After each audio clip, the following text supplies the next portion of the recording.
anifati ILILLEE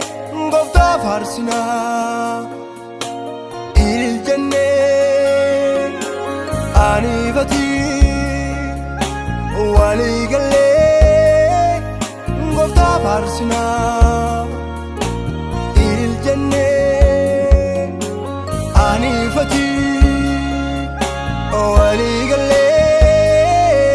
Gofta Faarfannaa ILILLEE Amen jennee Amen jennee ILILLEE walii gallee Amen jennee walii gallee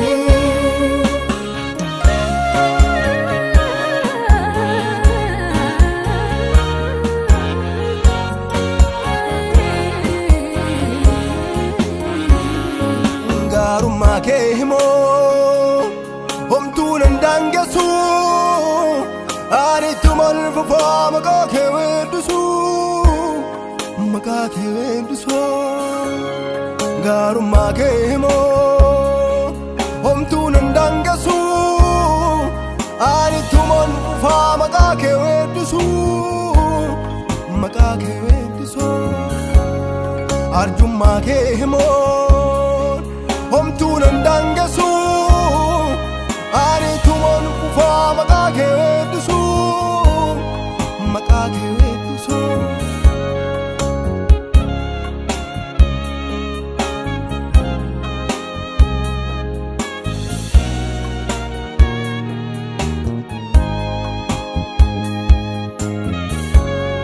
inna naafsi jedhee waaqarraa gadi bu'ee cubbuu kiyyaaf keetii furmaatanii ta'e inna naafsi jedhee waaqarraa gadi bu'ee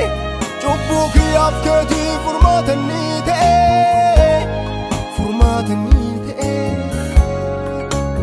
anifati ILILLEE Gofta Faarfannaa Amen jennee Amen jennee ILILLEE walii gallee Amen jennee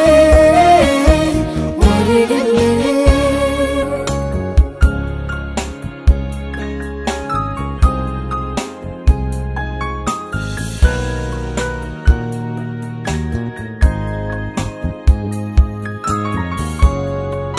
Arsaa galataa qabee dhufeeran dura kee oon harkaa fuudhadhu oduu galata kee siif taa'uu qubaa kan keeti galanni kan biraaf hin malu keetuma ulfinni siif taa'uu qubaa malagalanni kan biraaf hin malu keetuma ulfinni aarsaa galataa qabee dhufeeran dura kee oon harkaa fuudhadhu oduu galata kee siif taa'uu qubaa siif ta'a galanni kan biraaf hin malu keetuma ulfinni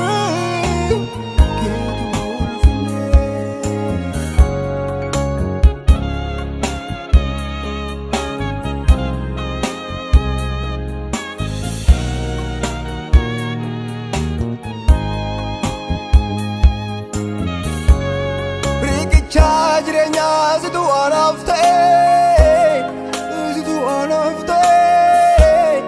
ijraa koo dhaabatee situ naaf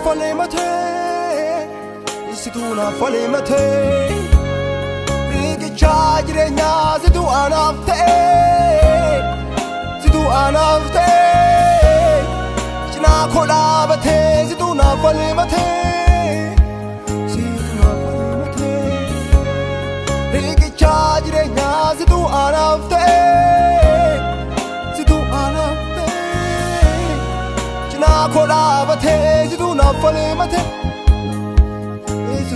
falmatee.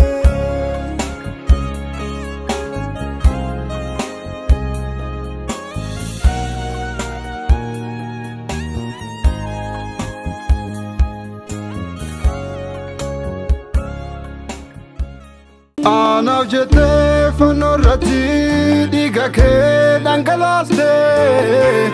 Maaluma koo sitti tolee fadhakkaas na jaalatte.